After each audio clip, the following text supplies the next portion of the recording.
Okay, good afternoon, everybody. I want to apologize. My camera is not working from my computer at the office, but on behalf of the board and the staff of the Healthy Start Coalition, I want to welcome everybody for joining us today to discuss such an important topic. Sean Ewens, our executive director, could not join us today. So on her behalf, I'd like to welcome our two presenters from the Florida Center. We have Kerri Deatherage, who in addition to being a presenter today is also a board member of the Healthy Start Coalition of Sarasota County. So Kerri is a school-based mental health therapist who is working with elementary children. Her passions include learning about how trauma continues to shape our lives and interactions. She continues working to educate teachers and parents on mental health and advocate for children in a school setting. She is at the Starfish Academy, and her colleague, no, you're not at the Starfish Academy? The Florida Center. At the Florida Center. And her colleague, Jennifer Gravesen, is a certified clinical trauma professional who has been working with children and their families for the past 12 years with a focus on trauma and the child welfare system. She is passionate about trauma work and has a background in trauma-focused cognitive behavioral therapy, incorporating mindfulness into sessions. So both Jennifer and Kerri will be discussing ACEs, the impact of trauma and resiliency. Today, the discussion is going to center on the effects that stress can have on children and how parents and teachers can identify these signs. So they are going to explore the impact of early childhood trauma, stressful life events, the toll the pandemic has taken on financial and emotional well-being of families, as well as academic and social pressures within school. So if that's not enough for today's presentation, I think I'm going to turn it over to the two presenters because they certainly have a lot of ground to cover. So thank you for joining us, both Kerri and Jennifer, and special acknowledgement to the Florida Center. Thanks so much, Patricia. Jennifer's going to start us off. So as they introduced, I'm Jennifer, and that's my coworker, Kerri, and they kind of went over the agenda already. So I'll go ahead and get right in.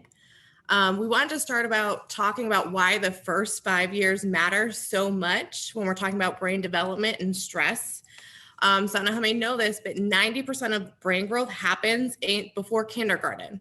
So that 0 to 5 is super important. A newborn baby has all of their brain cells already, they'll have for the rest of their lives, but the connections between these cells is what makes the brain work. So things like motivation, self-regulation, problem solving, and communication that's formed through those early connections with their caregivers around them, and they're much harder to be formed later on. So if they're not laid down in that foundational phase, it's harder to lay them on later. So at least 1 million new neural connections are made every second, more so than any other time in their life. So that 0 to 5 phase, that's when all those connections are happening rapidly. And then a child's relationship with the adults in their life are the most important influences on their brain development. Something called the serve and return process is the fundamental piece of the wiring of the brain. So when you think about babies, that's when they're cooing, they're smiling, they're crying, and the parent is just responding naturally. When they're toddlers, they're a little bit more demanding and they can tell you what they want. Again, it's the parent responding. So when parents are giving their child attention and they're interacting, they're actually building their child's brain. So talking, singing, reading, and playing with your child are very important in those first 5 years. So stress in the developing brain. So if you look here at this image, on the left is a healthy brain. This is a typically developing child, pretty typical brain. If you see the red in the prefrontal cortex, it's nice and developed. Where on the right, that is an abused or a neglected brain, and you see the red up front in the prefrontal cortex isn't quite as developed, and there's lots of gaps in the brain. There were less connections for this child. So the biological response to this toxic stress can be incredibly destructive and last a lifetime. In the early 2000s, National Scientific Council on Development Child coined the term toxic stress to describe the extensive scientific knowledge about the effects of excessive activation of the stress response systems on the developing brain and how that influences their immune system, metabolic responsiveness systems, and the cardiovascular systems. So that's when we get into the ACE study.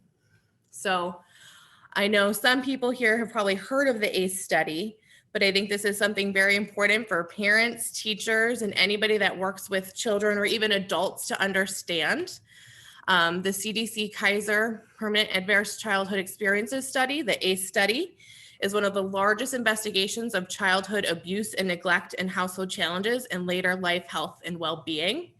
It examines what they call our adverse childhood experiences. So that would include anything from abuse, whether it's physical, emotional, or sexual, neglect, whether it's physical neglect or emotional neglect, caregivers that aren't there, household stressors like a caregiver with a mental illness, a mother treated violently, divorce, and there's things such as separation that go in as well.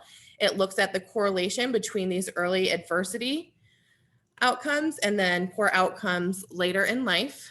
And then I believe later on when we send out our resources, we're going to send an example questionnaire of what questions are asked via the ACE study. And basically what the ACE study showed, the ACE score is your total sum of the different categories of the ACEs reported by participants. So those are those forms of abuse or neglect. The ACE study showed a graded dose response relationship between the ACEs and the negative health and well-being. In other words, as the number of ACE increased, so the number of adversities you experienced in your childhood, the risk of negative outcome increased. So we saw things like traumatic brain injury, fractures, burns, depression, anxiety, suicide, unintended pregnancy, complications later in life, increase of STDs and sexual diseases, cancer, diabetes, risky behaviors, even things such as like finishing school. The higher the correlation of ACE you had, the higher chance you had of not finishing school later on. Higher alcohol and drug abuse, unsafe sex, and then your opportunities for education later on. Children didn't complete as much school when they had higher ACEs. And so how common are ACEs? So this little graphic shows the percent of people who experienced 0 ACEs was 36%. 26% of people experience at least one adversity in their early childhood. At least 16% experienced 2. 9.5% experienced at least 3 ACEs. And then 12.5% of the population experienced 4 or more ACEs. And studies show that 4 or more, that's when we start seeing more detriment later on in life. So we need to help our children while keeping in mind that most of us have experienced our own form of ACE. So we're dealing with children who are experiencing ACEs possibly now, but a lot of times their parents have also experienced ACEs growing up. So here's a little video that I like from the video Resilience, and it does a great job at explaining toxic stress and the impact it has on kids.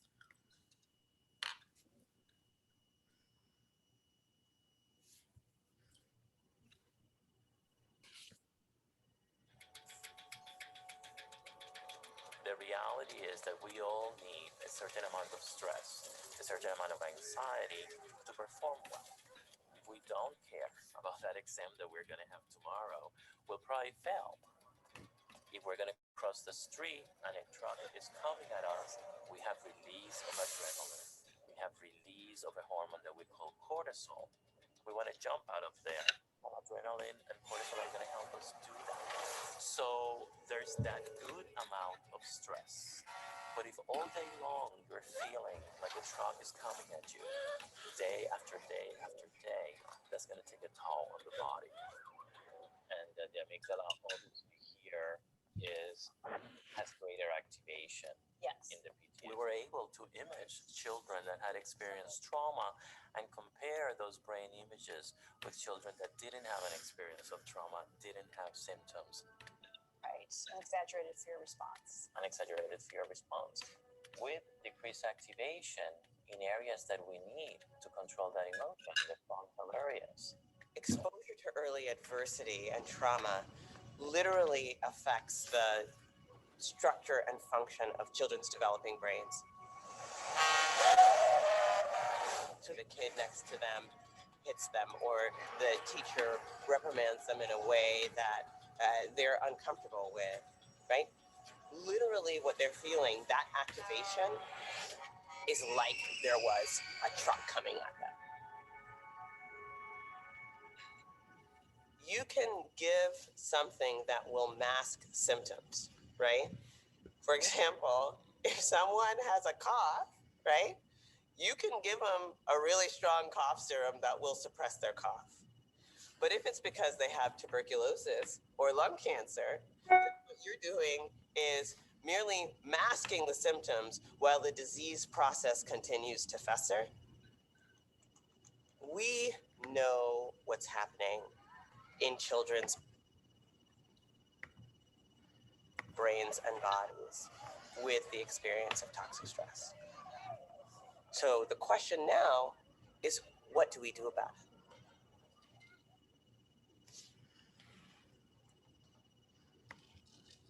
Okay, so as the video showed, that toxic stress, that's what's activating in the brain, and it's making the amygdala go, and it's literally changing the chemistry of the brain. So as children are growing and developing, that brain is changing, like in that image we saw. Now the ACE study, that really focuses on a lot of those big traumas. So the abuse, the neglect, ongoing poverty, mental illness within their families. But we know that stress doesn't just have to be a big event. It can be little things that happen throughout our lives. And some children are able to handle them better than others. Some families are different, but it's important things that families and teachers and caregivers learn about so they can help support their children. The little things that our kids are dealing with on a daily basis, something like microaggressions, those strained family relationships. Our kids deal with bullying a lot on the playground, at school, at home. It used to be that kids would go to school and maybe deal with a bully, then can go home and forget about it. But now social media plays an effect on that as well when we're talking about some of our older kids. Racial and systemic oppression, learning disabilities.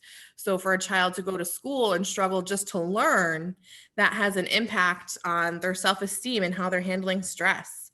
Isolation, and that can play into, like when we talk about the pandemic in a little bit and all the stress that had on children.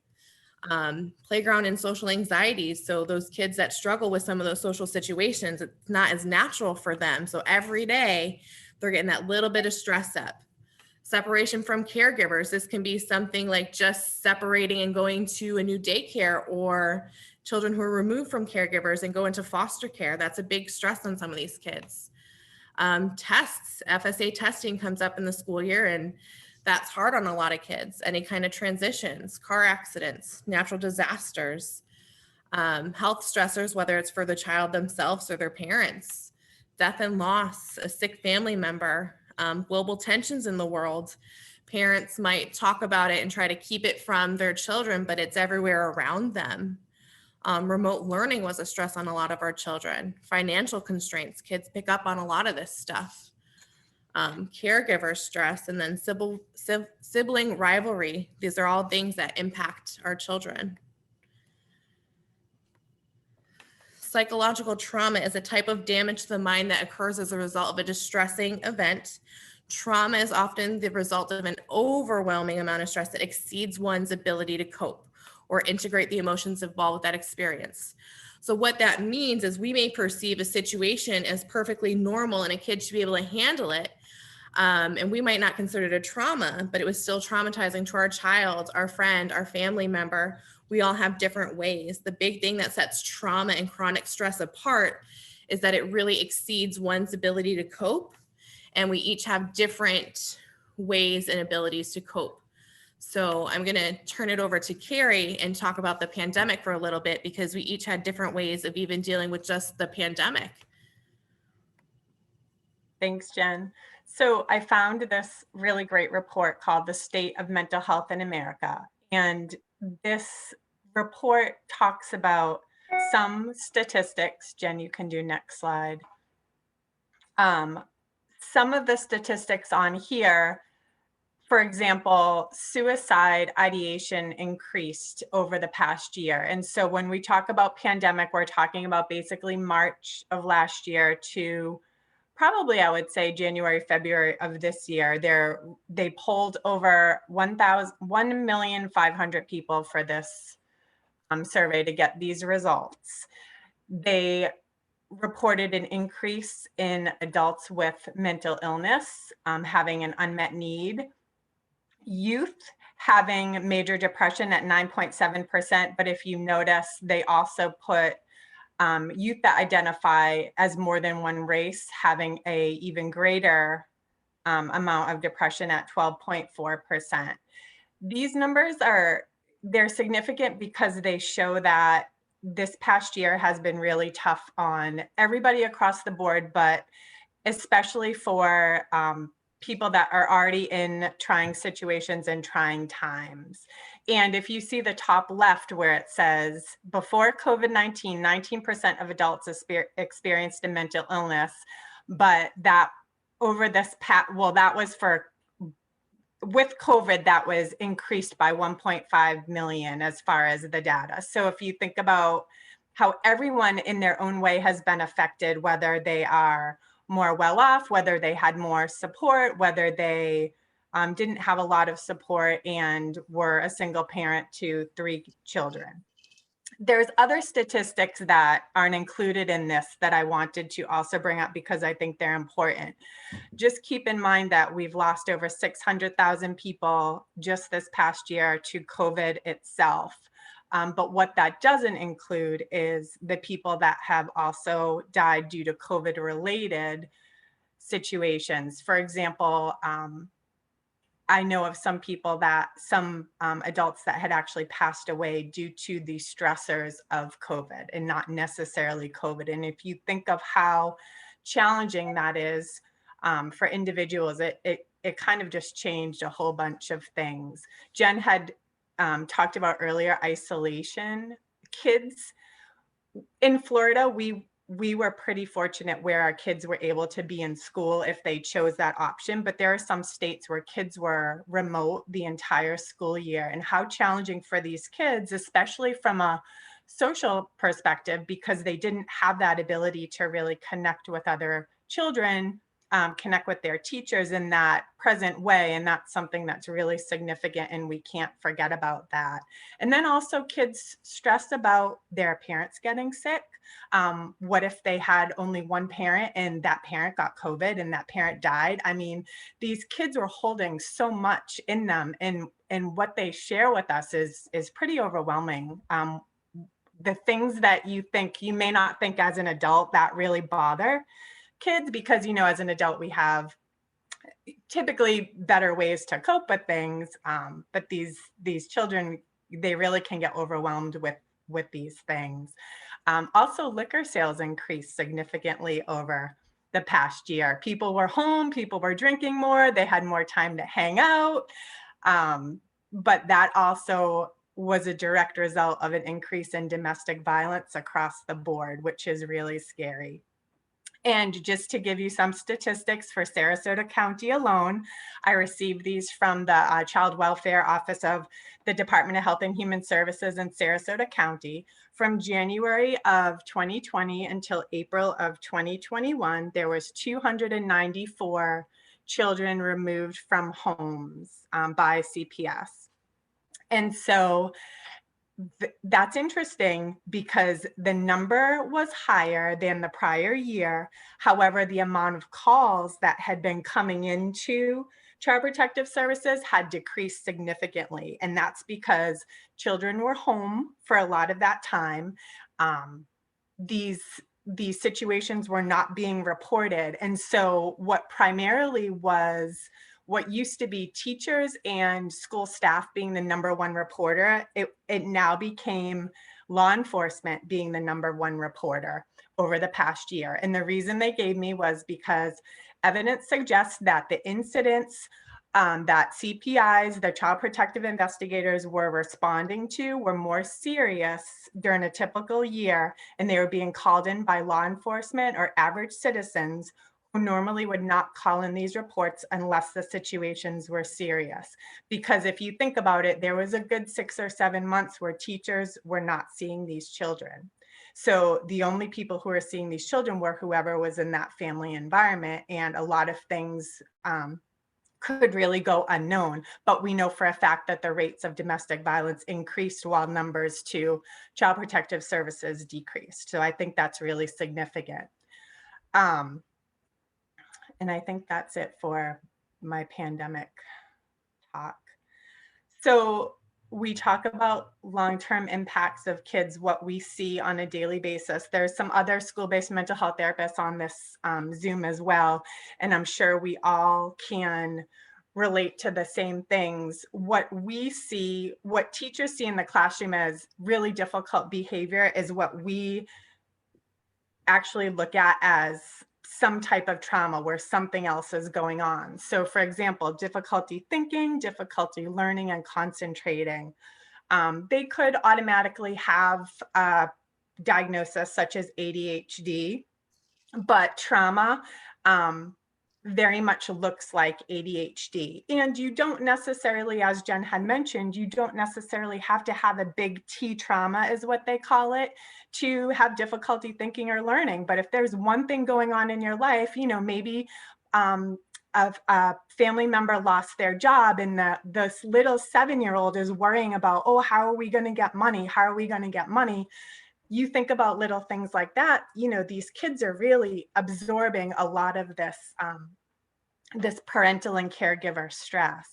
Impaired memory is another thing. Kids just, they get into that fight, flight, or freeze state. And when they're in that frozen state, they just can't recall things. They can't recall school facts. Difficulty switching tasks. Transitions is really challenging when kids are not, in a state of regulation, in a state of calm, when they are feeling on edge. Low self-esteem is also really tough. And one thing we've noticed is the higher the adversity or the ACE, the challenging their low self-esteem is. And bringing someone back is tough. So for example, if you have a child that has had 4 or more ACEs and they've had a lot of challenging adversity in their life, they might really be struggling with being bullied right now. And instead of being able to handle that in a pretty okay way, they internalize that more and that becomes more of an issue and they have a tougher time coming back from that. Difficulty forming relationships with family members and friends is another thing. People, they can just kind of close off and go away when ultimately what's so important is that connection with other people. Wanting to be left alone is the same, and then being quiet and withdrawn. And these are all signs that we try to remind teachers that to be on the lookout for, because these are warning signs for us that something is not right, and how can these children be supported in the best way. Lack of impulse, acting out in class. PE is a really big issue for us. There's always some type of altercation at PE with words that are being said or something that's being thrown. So all of these things are a result of this child is not regulated and something's causing these behaviors. Fighting with peers or siblings, getting in trouble at school a lot. This all plays out, you know, kids ending up in administrative office when really we know that there's something else going on. And then the psychosomatic symptoms of stomach aches and something else, they don't feel right in their body, but they can't really describe what it is. Frequent tears or sadness, and then regression of going back to being a toddler, being a baby, having those comforting things like thumb sucking, but then also doing things like wetting the bed and having a fear of the dark. Thanks, Jen. So I like this quote a lot. It reminds me of my son when he was 4 and having some struggles in VPK. he always talked about having bumps on the road. Oh, mommy, I had some bumps on the road today. And how we look at this is like stress is good. A little stress is a good thing. And this is what we want to let kids know, just like any type of bumps on the road that you have, that's okay for these kids, because that's how they're going to learn adversity, as long as they have a good support system around them and people being able to really guide them. But knowing that they're going to get down and fall at times, but knowing that as long as they have the right tools that they can use with them to really overcome these little issues before they become really big issues, and learning how to really cope and handle themselves and self-regulate, it's all valid. Next slide, Jen. So this is a quote that really spoke to me from the new book written by Dr. Bruce Perry and Oprah Winfrey. A person's capacity to connect, to be regulating and be regulated, to reward and be rewarded, is the glue that keeps families and communities together. And so what they're basically saying is relationships are the key. And all it takes is just having that one special relationship, just having that one person in your life that this child can connect to, whether it be a mom or dad, whether it be a caregiver, whether it be a teacher, whether it be someone outside in the community, an older sibling, someone that they can make sure that they have a connection to. Because truly, if they don't have that solid relationship and that connection, they will have a lot more struggle being able to be successful emotionally, and being able to gain that resilience that they need. And this is another one of my very favorite cartoons. I don't know if anyone can relate to this. One of my very favorite people, Jeannie Dela, she was working for a Healthy Start, and she's now with the Florida Center. She always reminds me that it's not about attention with children. It's about the connection. They want to connect, and they just need some person to connect to. So here's a little boy who's screaming, "Mom, pay attention to me," but really it's not pay attention to me. It's I want you to notice that I'm here, and I want to have this connection with you.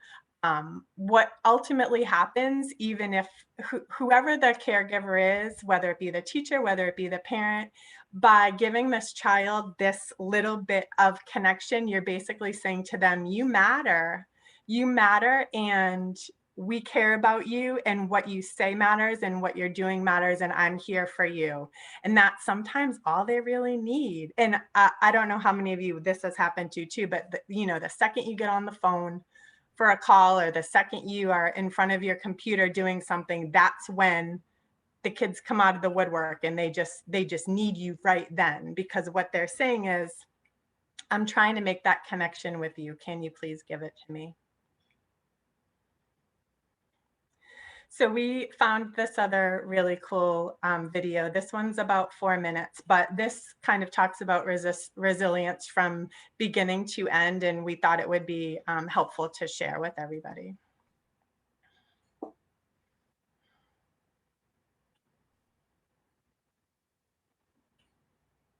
Jen, you're on mute, I think.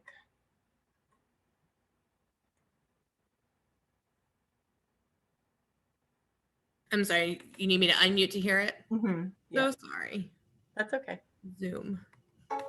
We all want to give our children what they need to grow to their full potential. And as parents, we play an important role in their development. But our parenting is affected by the supports and challenges in our lives, including experiences that cause what's known as toxic stress.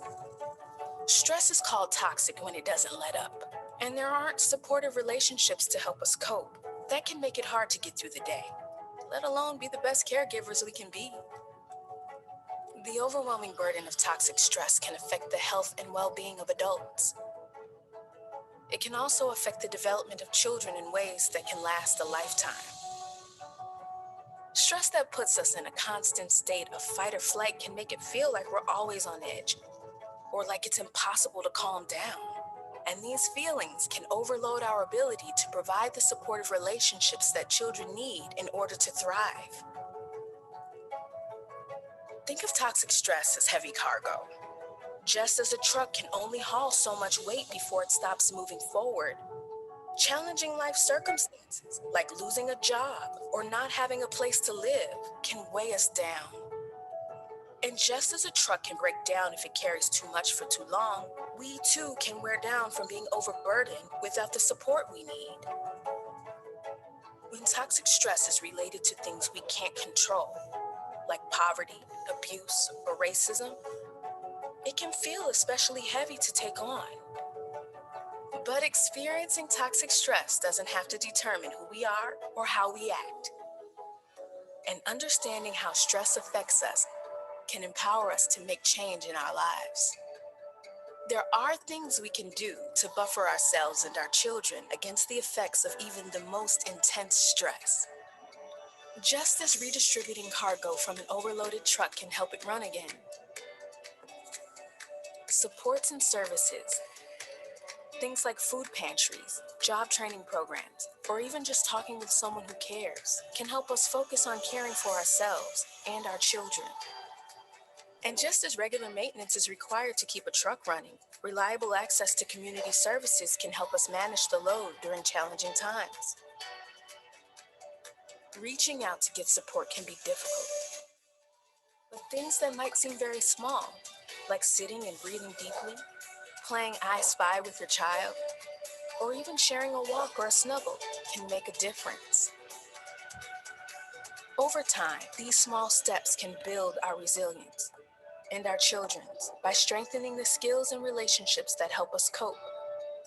And our communities can build resilience too by providing services and opportunities that help all families thrive.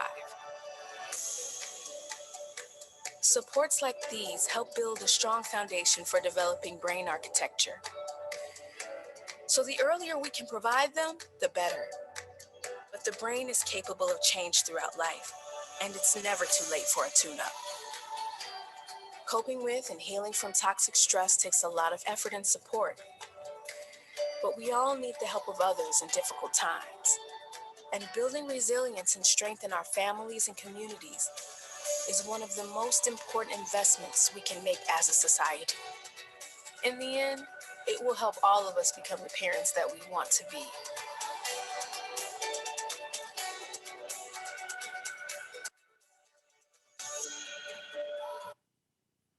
Oh, so sorry. Yeah. So that video talked about just how we could best support these children, how we can best build resilience with children. Number one thing is to take care of ourselves. And I have a feeling that every single one of us had been tested this past year due to the pandemic. Everything had been flipped upside down. We had to figure out different ways to still do life and do work and do our responsibilities. And if you have small children, it was all the more challenging because there was a long period of time where you were home with them. And how challenging for everyone. And as I mentioned earlier, some people had it a little bit easier where my son has been in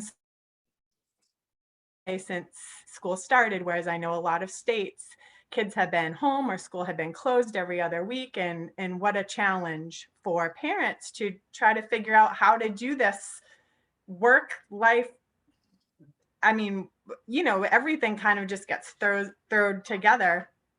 And it's just really overwhelming. So Nadine Burke-Harris, she's now the Surgeon General of California. She was the one you had saw in the first video. She talks about 6 things that are really important for treatment and prevention. And she speaks to how important it is for adults to get exercise, as soon as you can because it helps burn stress hormones and release endorphins. Also to do mindful meditation. And this is something that a lot of us in the school-based setting do with kids is we do mindfulness exercises with children. It's also helpful for parents and caregivers to do mindfulness meditation, because what you're doing is you're turning off your thinking, you're regulating your stress response, you're focusing on breathing and awareness and being in that moment and not having to worry about anything else. And that's a way for adults and caregivers to regulate themselves. So that way, when a child is unregulated, you can help them regulate themselves. It's also called resting and digesting, is how she puts it. Also important to that is sleep, because your immune system recalibrates when you sleep. Good mental health, having good mental health in whatever way that looks like for you, because mental health is different for people. You know, a lot of people suffer from depression, a lot of people suffer from anxiety. I can only bet that with the pandemic this past year, anyone who's struggled with a mental health issue, that has exacerbated over time. So how do you keep yourself in check and know that you are okay? Because knowing you are okay means that you can best support your children to be okay. And then having good nutrition. And I think I mentioned sleep. The other really important thing that she talks about, and this is something that that is basically the focus of the ACEs study, is just having a safe, stable, nurturing relationship. And even if that child just has that with one person that we had talked about earlier, sometimes that's all it takes. But what you're doing is you're buffering all of these stress responses by being that person that they can talk to. She also talks a lot about oxytocin, and how oxytocin inhibits the stress response, and it protects the brain and body from stress and recovery. And if you get that through your relationships. Think about any moms in here, and even dads, when you first hold that baby, when you're nursing, if you were nursing, having that baby close to you, that signal of being close and feeling that safeness with a child, that child is getting that oxytocin, which is that to prevent, those good hormones to prevent the stress response. If children don't have that, that's when their stress response skyrockets. Modeling behaviors, how you say, how you talk to anyone, if it's even just two adults talking, how you talk to your children. There's a book out there that we'll talk about, we have in the resources. It's called How to Talk So Kids Will Listen. And not using the why question all the time. Why'd you just do that? Oh, I see that you did this. It's changing how you speak to them, changing how you, being aware of your actions all the time. Are you swearing all the time? Are you really negative? Are you giving off a positive vibe?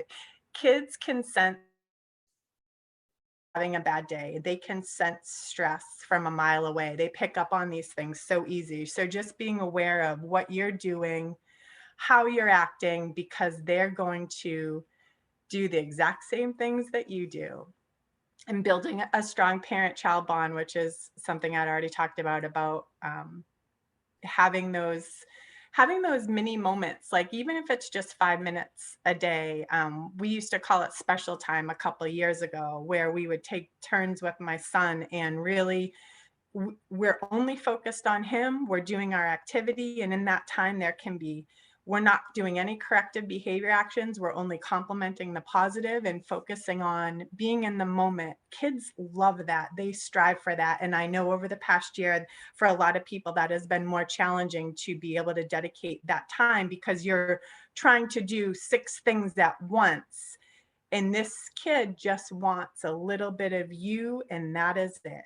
And being able to offer that. And it's simple things like reading a story. If you have 5 minutes to read a story, 5 minutes for a walk, focusing on bath time for that amount of time. Encouraging social skills. There's a large amount of children that suffer from social anxieties, and it's because they're not really sure of the cues of how to interact with other kids. So that is something that you can teach them ways of interacting, looking at body language, and then appropriate, manners, and Do you think someone would like that? How would you feel if someone did that to you? Maintaining a daily routine is really important too. And within maintaining a daily routine is, I think transitions are also really important. And along with transitions is communication. So saying to someone, okay, we have in 5 minutes, we're going to put our shoes on and go out the door. And then at the 2-minute mark, say, okay, in 2 minutes, you're going to put your shoes on. So you're constantly talking to them and keeping open the communication with them so they know what your expectations are ahead of time, so there are no surprises. Because as a parent personally, a lot of meltdowns that have happened in my house have been due to not preparing them adequately for what's happening next. And they don't like to be taken away from toys or when they're playing or when they're in something. And I know that teachers sometimes struggle with this in the classroom too. So it's constantly having the communication open about what you're doing, what will be happening next, what they can expect. Kids like that. I think they appreciate that.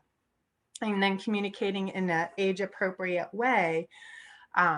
One of the tips that I read about was, especially in a pandemic time, if things are challenging or if the family as a whole is going through some struggles, you can share that with them, but based on age appropriate manners. So you don't need to tell them, if say someone lost a job, you don't need to say, oh, money's really tight or we're really struggling and we're going to be homeless. I mean, but you can share with them things that are important for them to hear without giving them a ton of adult details.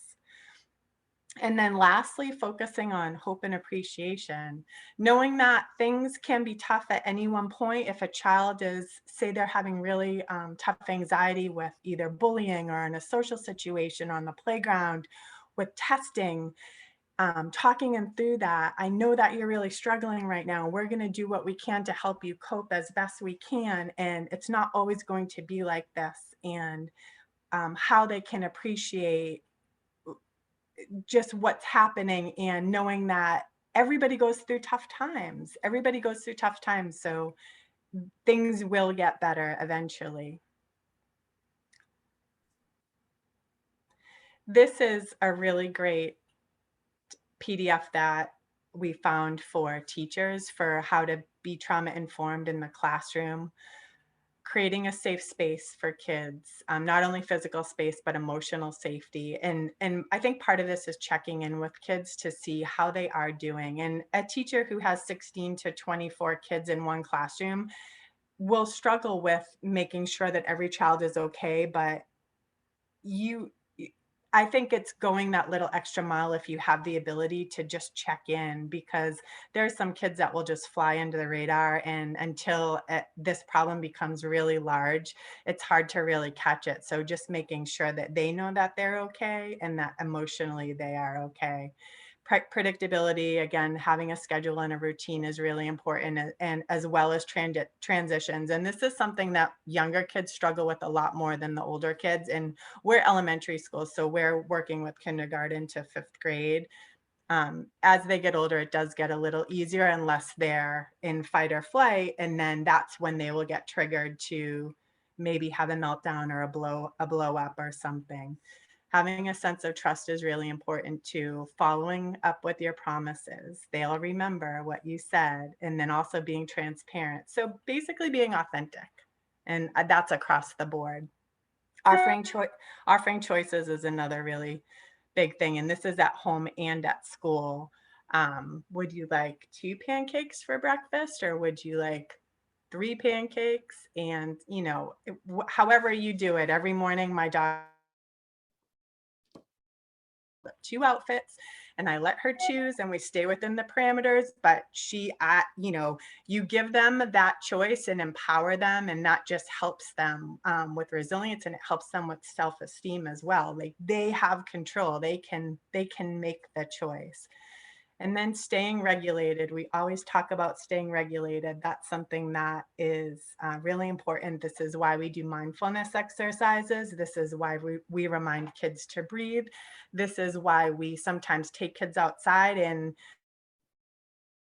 because they have to be regulated. One thing that Dr. Perry talked about in his book, which is something I forgot, is that there's a rhythm. Like, kids love to dance and kids love to move and kids love to bounce, and a lot of that goes back to when they're babies. Remember rocking babies, and you're always swaying and rocking and moving and soothing, and there's always a rhythm with that. Rhythm helps people regulate. So if a child can listen to music, if they can bounce on a ball, I have some of those big bouncy balls in my office space. That is the first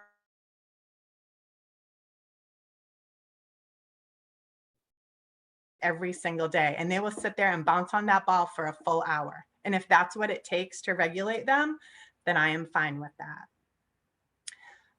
I hope you can hear me because it says my internet connection is unstable. And then one of the most important things to share is what the don't is, and that is about punishing kids for behaviors that are trauma symptoms. And we've shared with you what all of those trauma symptoms are. And that is something where, as mental health therapists, that we see often. It's about, for me, a child being misunderstood. And so what is really happening? What is causing this? Because this behavior is not the issue. There's something else that's causing this behavior, and we have to find out what that is. Because it's not fair for a kid to end up in the principal's office over a reaction that they had due to a trigger that happened and being provoked when there's probably a whole bunch of stuff going on at home that we have no idea about. Thanks, Jen. And this quote is a really good quote. I'm just going to read the whole thing. Research shows that the single most important predictor of resilience is a child having at least one stable, caring relationship with a parent, caregiver, or other trusted adult. This adult protects the child from adverse experiences that disrupt the child's development. The adult can also help the child build a sense of mastery over life by successfully managing mild and moderate stressors in a safe environment. I wanted to bold this. When children build strong self-regulation skills, they can manage their own behavior and adapt to new challenges. Parents can allow children to practice calmly discussing and solving difficult problems. Families can provide a supportive context of cultural dignity and faith practices to contribute to stability and a sense of hope. And that's from the National Scientific Council on the Developing Child. Are you okay if I just add one point here? Yes. Like something that we haven't talked about yet. So in here, it talks about self-regulation. And I think something important that I realized I had to teach a lot when I first came into the schools. Children can't learn to self-regulate until they co-regulate. And so co-regulate, that's when you're really sitting with the parents, like a parent and child are together. And it's just simply sitting with a child and sharing your calm. So a lot of times in the schools, if we have a children who's dysregulated and they're not able to self-regulate, it's just sitting with them, doing your deep breaths yourself, sometimes not even talking to the child and just doing that co-regulating first.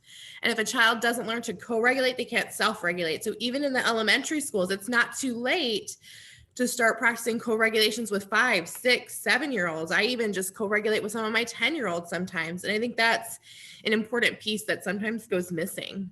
I love that. I love that addition. And then next slide is, okay. So I'm hoping many of you are familiar with Brene Brown and her TED Talk on the power of vulnerability. We're going to show you the last 2 minutes and 17 seconds of this because we think it's really worth reiterating over and over. And she puts it so eloquently every single time. So enjoy this. And fingers crossed, I tried to get to start where we wanted to start, but I might have to fast forward. So bear with me. Nope. Okay. Oh, yep. And we got it. we perfect most dangerously our children. Let me tell you what we think about children. They're hardwired for struggle when they get here. When you hold those perfect little babies in your hand, our job is not to say, look at her, she's perfect. My job is just to keep her perfect, make sure she makes the tennis team by 5th grade and Yale by 7th grade. That's not our job. Our job is to look and say, you know what? You're imperfect and you're wired for struggle, but you are worthy of love and belonging. That's our job. Show me a generation of kids raised like that and we'll end the problems I think that we see today. We pretend that what we do doesn't have an effect on people. We do that in our personal lives. We do that corporate, whether it's a bailout, an oil spill, a recall. We pretend like what we're doing doesn't have a huge impact on other people. I would say to companies, this is not our first rodeo, people. We just need you to be authentic and real and say, we're sorry, we'll fix it. But there's another way, and I'll leave you with this. This is what I have found.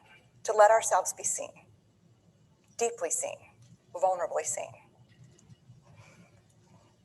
To love with our whole hearts, even though there's no guarantee. And that's really hard. And I can tell you as a parent, that's excruciatingly difficult.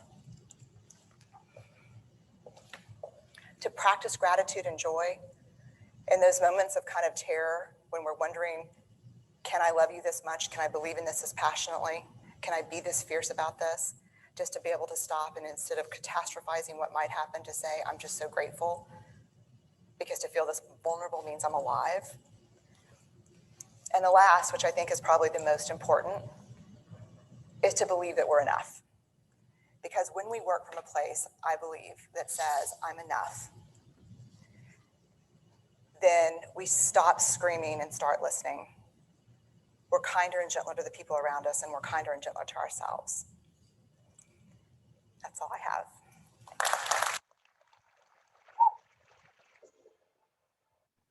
So she's amazing, Brene Brown. She's one of my very favorites. And if anyone has any questions, we're happy to take those, but we do have a list of resources, which includes some of her, at least one of her, maybe her podcast. Here, I'll go to that. There it is. And we can send this out. We have links to every single one of these. So Lost at School is a really great book. I think primarily for teachers, administrators, anyone in a school setting, and it highlights basically that children are misunderstood, especially those that are struggling and the at-risk kids, and a lot of the reasons they are struggling. Deepest Well. Real quick on Jen, Lost at Schools, if you've read The Explosive Child by Ross Greene, this is his version for teachers in the schools. The Deepest Well, Nadine Burke-Harris, current Surgeon General of California. She blows me away every time. She wrote a book she's written actually 2 books, but this is one of her books on childhood adversity. I think this was the first one that she wrote. Unlocking Us is Brene Brown's second podcast series. And this specific link is the interview she did with Oprah and Dr. Bruce Perry about the book, What Happened to You. And then I've also linked the book below. Whole Brain Child is another really great book just about the development of the child in general. Jen, anything to add on the Whole Brain Child? No, it's a really easy, concrete one. Talks a lot about like connecting before correcting, lots of good parenting strategies in there. And then How to Talk So Kids Will Listen and Listen So Kids Will Talk is a really good book about scenarios of how you can phrase things so that your kids don't feel like they're backed into a corner, and you're giving them options, and you're showing them that you're actually interested in listening rather than resolving the issues for them. You're kind of supporting them through it, and that's empowering for them, and that's building self-confidence and self-esteem. And I think any parent can relate to, in a moment where they're totally just like maybe driving you crazy and you're very short on your answers. This gives you a whole nother perspective on how to step back and rethink and retalk in a different way, so that they feel really that what they're saying matters and that you're really, really listening and paying attention. I did include the ACEs. There's a sample ACEs questionnaire. This is something that we ask all of our parents to fill out, of all the children that we see and the caregivers. But I would encourage you to take it for yourself. Take it as an adult and go back and check in your life, how many adverse childhood experiences did you have? It's really interesting to know that. And then we have How to Talk So Little Kids Will Listen To. I included that too, specifically to cover the baby and toddler age. And then I included a podcast, Dax Shepard. If anyone's ever heard Dax Shepard's podcast, Armchair Expert, I think he did a really amazing interview with Dr. Nadine Burke-Harris that I think is worth a listen. There's some profanity in it, and they talk about, you know, things like basically adverse childhood experiences, but it was a really, really great listen. So Jen, I don't know if you have anything else to add, but we did some good ones. We had some good resources up here. So I don't know if anyone has any questions for us. We're happy to answer what we can. Where will the links be for these books? We will send out a PDF we'll send out one PDF just of this resources page, and it will already have the links included on it. Okay, that'll be wonderful. Thank you.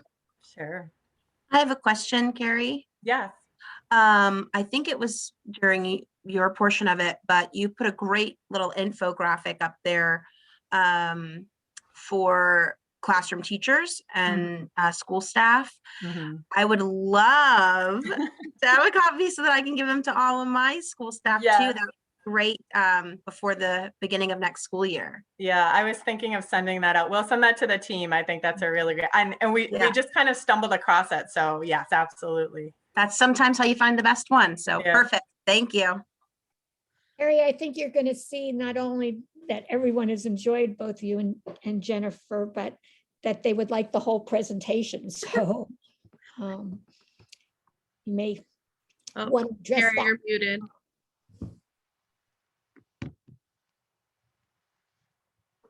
Nope, still can't hear you. What about now? There you go. Thanks. All right, Marilyn, I'm sorry, I didn't hear anything you said. I was saying that, thanking you and Jen, and said it was wonderful, and you're getting great comments in the chat, but you're also going to see that everyone wants the whole presentation. So that may be something that you consider. You put together an excellent presentation. Yeah. Very, very informative. Thank you. I may have shared this with you before privately, but I think it's interesting when you see how children do react. I have cousins that I'm very close to in Miami, and the twins are 4 years old. And one of them, they're not identical in any way, but one of them has just this easygoing personality. The other one, when they go to whatever it is, pre-kindergarten, with the masks, she became like the monitor of who was taking off their masks. And then she developed a tic, and then she, other stress indicators. And fortunately, they were able to have someone talk with her, and they went through a whole exercise of writing down everything that frightens her and she worries about. They put it in the box, they put the lid on the box and threw it away, which I thought was really an interesting way of handling it. And she seems to be doing much better, but they're also dealing with other issues. The great grandmother is very sick and adores the having the kids come visit, but sometimes she acts like she's really sick, and it's frightening for the kids. So it's all the different things you were talking with. I'm checking the boxes, going, no wonder she's having an issue. And I wonder about the other twin who's not displaying these issues. How is she handling it herself? Kids have their own responses and personalities, and something we talk about in the child parent world with little ones is speaking the unspeakable and some of those hard truths that we try to avoid with our children. It's important to give them the words, because otherwise they're going to make up their own narratives and their own stories, and it's not always accurate. So it's good. So even when they're experiencing those adversities, it's good to speak those with the children and help them understand. Thank you. Yeah. Well, thanks for joining us, everyone.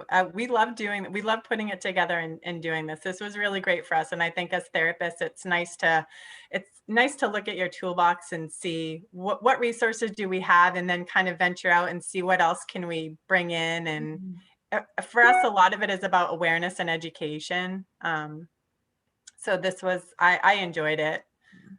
Well, it was obvious you put a lot of work into it, so we really appreciate it. So we may have to capture you again with this different topic. Keep you guys on your toes, huh? Yeah, absolutely. And we'll see about getting the resources out to everyone too. So we'll talk with Sarah about that. Sure. Thank you. All right. Bye, everybody. Bye.